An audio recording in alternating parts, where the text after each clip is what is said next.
Now, this is Luke on the left. And by the way, this is the only photograph we have of him. It was such a cloudy mess when we found it, but through the work of Miss Jody back there, she cleaned this up, and I thought, that looks like my daddy. But anyway, this is Luke. This is Luke, man. Okay. Now, on the other side is his wife, Ada Maney, and her mother, Lucy Sykes. I'm sorry, don't let me get that wrong. But Luke, again, was a soldier, and he fought in the Spanish-American War, and he was very proud of that. They too also had a civil wedding. Well, yeah, they did have a wedding, and you can see a copy of their marriage certificate. After Luke and Ada married, I found out just recently that she was the daughter of Alfred and Mary Lucy Sykes. We were told that Ada was the prettiest 15-year-old bride this community had ever seen. They were married in First Baptist Church, and Papa, as he was known in the family, picked her up that day in his carriage and carried her to the church. Ada was a devout Christian, working in the church as president and teacher of the Missionary Society and secretary of the choir.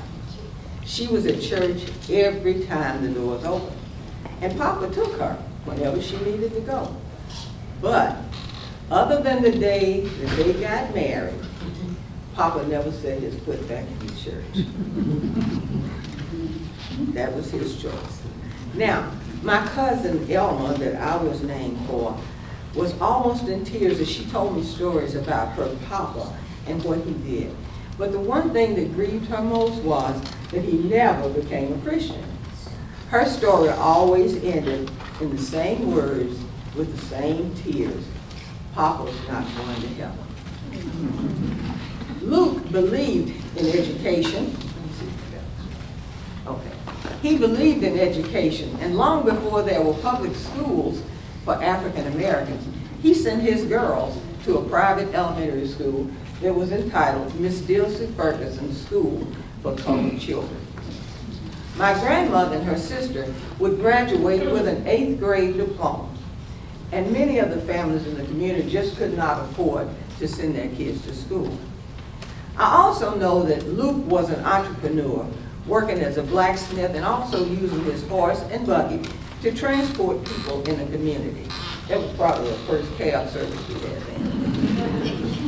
He had a strong work ethic, and he encouraged others to be the same way. He had little time for what he called lazy people.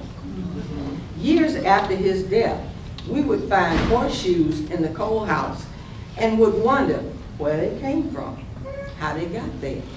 And we had no way of knowing at the time that these were actually horseshoes that he had used in his business.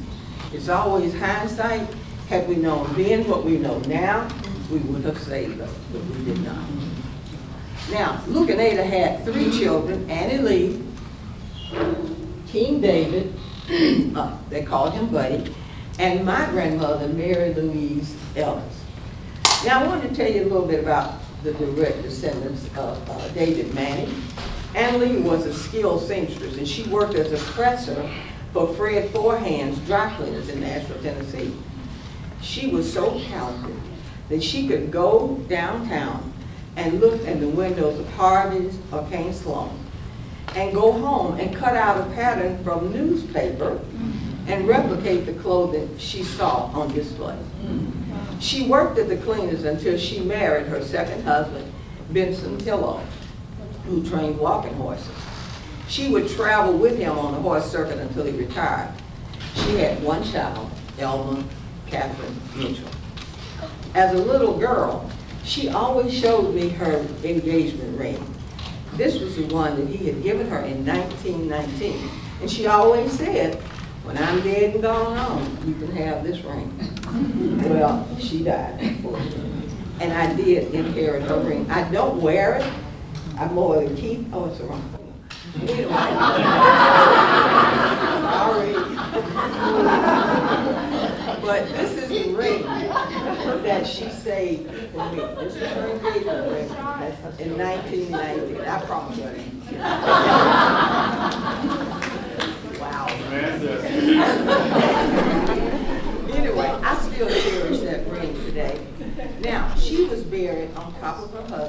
Stones River Cemetery as well. King David Maney, Buddy, was married but never had children. He was employed at the Seward Air Force Base in Smyrna, and if you're as old as I am, you'll remember that. But we had no idea what his role was at the base.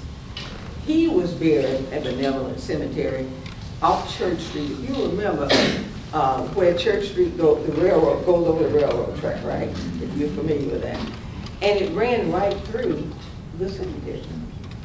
And of course, Andrew at the time was a little boy over there. And he'd see the train going, and he also knew, I had told him about my grandmother and all of them being buried over there. So Andrew proudly named that train the Graveyard Choo Choo.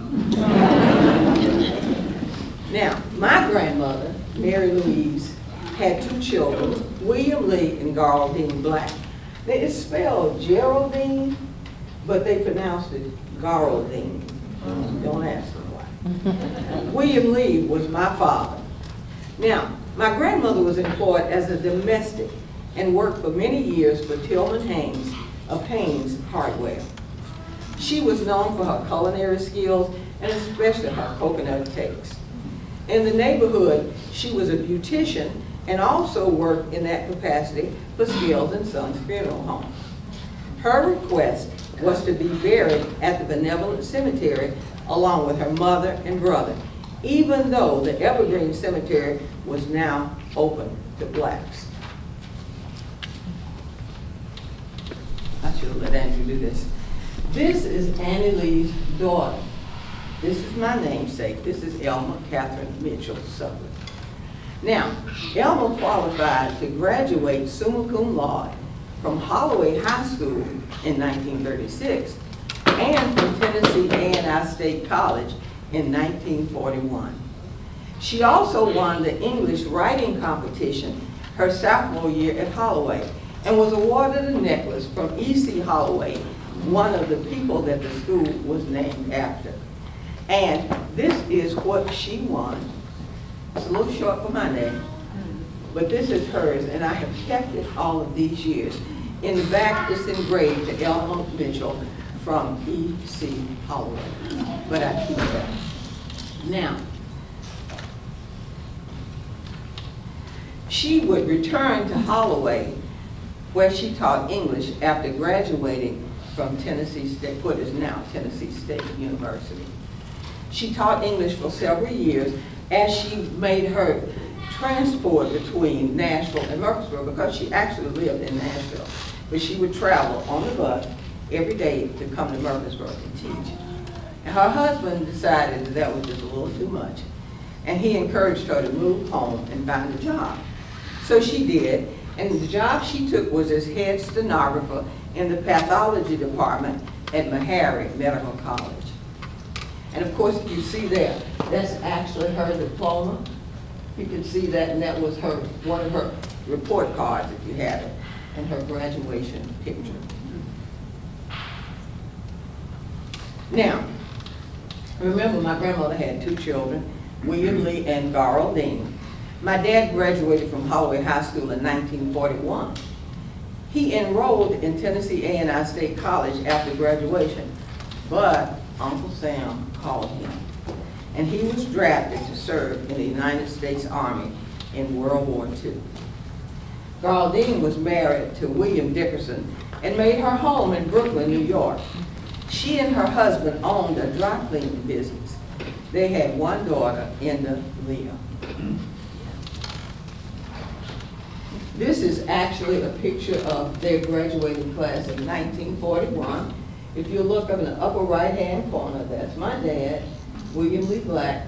Come down 3 more spaces, and that's his sister. My grandmother always said they were Irish twins. So they both graduated in 1941. I really asked my dad, I said, Daddy, did you actually get left in the grave? And he said, no, I didn't get left in the grave. But it was suspicious. Now, let's see. This is a picture of one of the pictures of my dad as he was serving. He served in Germany, Africa, Italy, and France. He said he was a payroll clerk. And I said, okay. And I said, so what did that mean? He said, I had privileges. So, but anyway, he completed his tour of duty and returned home to Murfreesboro, Tennessee. This is my mother and my father. My mother is Bessie Helen Pillow. And of course, you see my dad. After they married, nobody knew this, but they became the parents of 11 children. My dad drove a cab for Kennedy Brothers Cab Company in Nashville for over 40 years before beginning his own cab business. Now, I was at TSU, right? So when my daddy would come down Jefferson Street and I'd see the cab, I'd say, oh my God. Simply because on his cab, and he was proud of that, his name was Fat Dad. They wouldn't have called me that. But anyway, and his number was 106. And I remember when I was in college, we called Daddy all the time, we need money, we need this. And when I called down, when I called down to the cab station, I said, I'd like to speak with William Black, please. And he said, who? I said, William Black? And he said, oh, you talking about Fat Boy? I said, yeah, Fat Boy, I need to talk to you. Anyway, my daddy went on to become a trustee at First Baptist Church, and he was so proud of that position. My mom and my dad are buried side by side in Evergreen Cemetery. Now, I told you we had 11 children. We get together often, by the way. At the top is my brother, Darrell. He died in 1983 of lung cancer. The second one is my older brother, Byron, who died in 2006 in a swimming accident.